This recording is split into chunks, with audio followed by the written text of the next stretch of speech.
جی بیٹا، آج کا جو ہمارا ٹاپک ہے قرآن مجید کی تلاوت کرنے کے آداب، کہ ہم نے قرآن مجید کی تلاوت کرنی ہے تو اس کا ادب کیا ہے۔ اس سے پہلے جو ہے ہمارے پاس باوضو ہو کر رہنا چاہیے۔ کیا کر رہنا چاہیے بیٹا؟ باوضو۔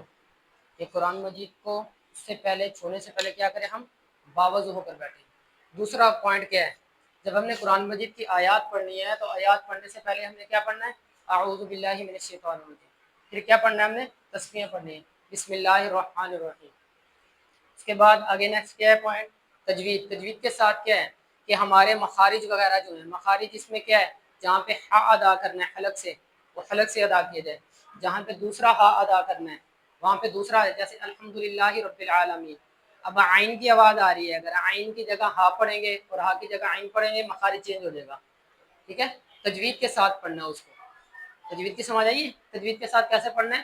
تو اس میں ہر مخارج کا کہاں کہاں سے ادا ہوتا ہے، حلق کے آخر سے کہاں ادا ہوتا ہے، ہا کہاں سے ادا ہوتا ہے، ہا سینے والا کہاں سے ادا ہوتا ہے، عین کہاں سے حلق سے ادا ہوتا ہے، غین کہاں سے ادا ہوتا ہے، قاف کہاں سے ادا ہوتا ہے، کاف بری کہاں سے، یہ تجوید کے ساتھ آ گیا۔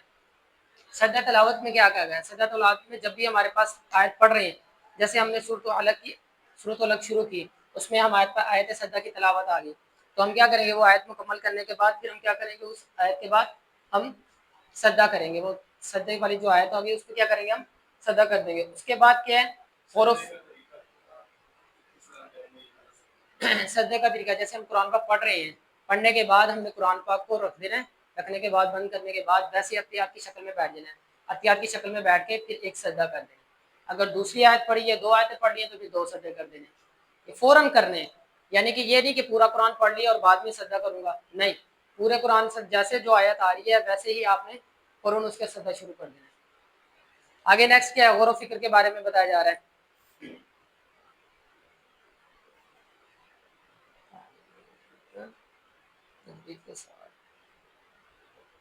جی، بلند آواز سے، یعنی کہ تلاوت کرتے وقت نہ زیادہ ہم نے اتنی زیادہ بلند آواز سے کرنی ہے، نہ اتنی زیادہ آہستہ آواز سے کرنی ہے، بالکل درمیانی آواز سے تلاوت کی جائے تاکہ دوسروں کے آرام میں بھی خلل نہ آئے۔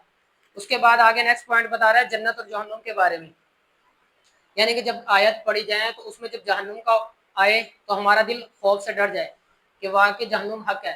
اس کے بعد پھر جب جنت کا آئے، جنت کی آیات پڑھی جائیں تو واقعی کیا ہے؟ اعمال، نیک اعمال پہ کیا ملے گی میں بیٹا؟ جنت ملے گی۔ تو اس میں بھی ہمارا دل کیا ہو جائے؟ خوش ہو جائے۔ یعنی کہ آیات جب پڑھی جائیں، اگر جہنم کا آئے ذکر تو ہم کیا کریں؟ ہمارا دل ڈر جائے خوف سے، اور جب جنت کا ذکر آئے، جنت کی آیات آئے، جنت کی آیتیں پڑھی جائیں تو اس میں ہمارا دل کیا ہو جائے؟ خوش ہو جائے۔ آخر میں کیا ہے؟ تلاوت کے آخر میں جب تلاوت مکمل کر لے تو پھر کیا کریں؟ اپنے لیے، اپنے والدین کے لیے اور استاذہ کرام کے لیے اور جو اس دنیا سے رخصت ہو گئے مرحومین کے لیے اور پوری امت مسلمہ کے لیے، پوری امت کے لیے سلامتی کی، مغفرت کی دعا مانگے۔ ٹھیک ہے بیٹا، آج کا یہ ٹاپک تک، کل ہم انشاءاللہ پڑھیں گے سورۃ مریم کے بارے میں انشاءاللہ۔